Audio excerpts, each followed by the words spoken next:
Air ada di segala tempat, di sungai, di udara, di tanah, bahkan dalam tubuh kita.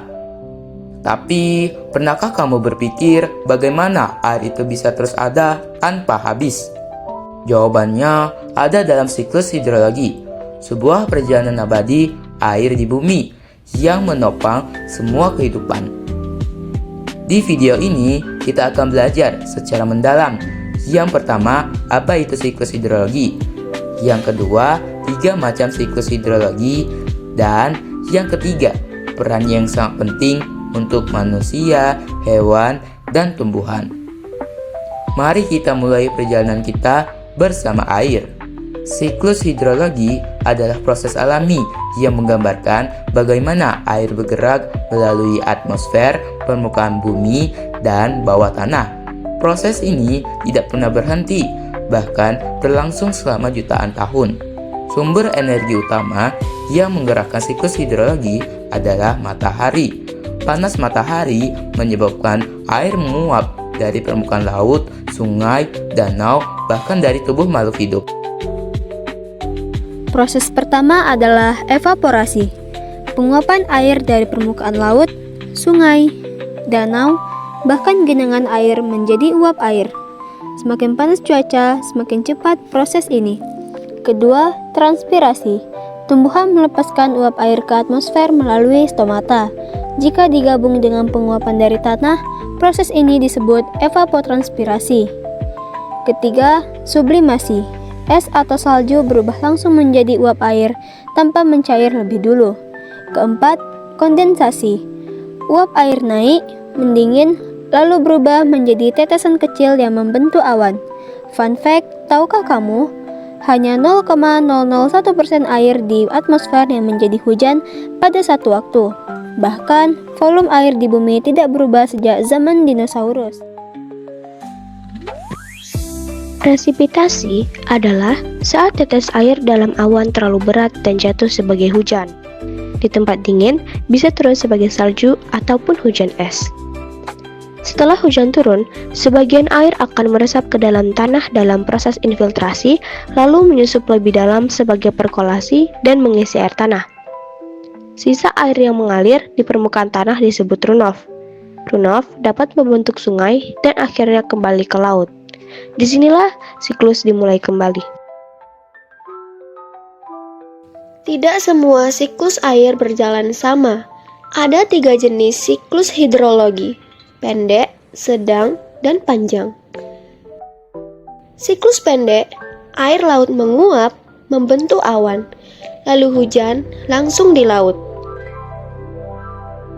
Siklus sedang, uap air dari laut terbawa angin ke daratan, jatuh sebagai hujan, mengalir lewat sungai, lalu kembali ke laut.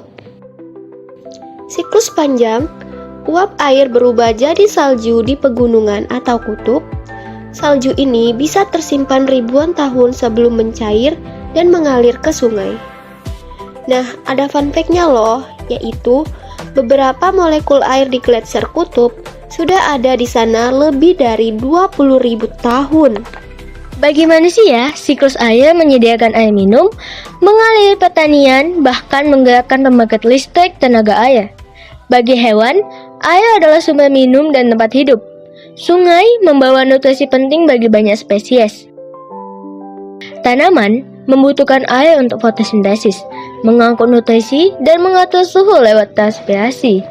Tapi, apa yang terjadi jika siklus ini terganggu? Perubahan iklim bisa meningkatkan penguapan, membuat hujan tak menentu.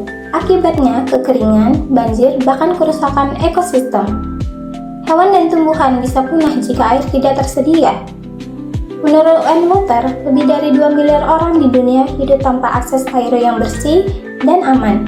Siklus air harus kita jaga agar kehidupan di bumi terus terjalan.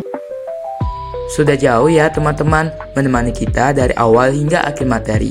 Dan sekarang kesimpulan dari video ini adalah siklus hidrologi itu proses alami pergerakan air di bumi yang berlangsung terus-menerus dan menopang semua kehidupan.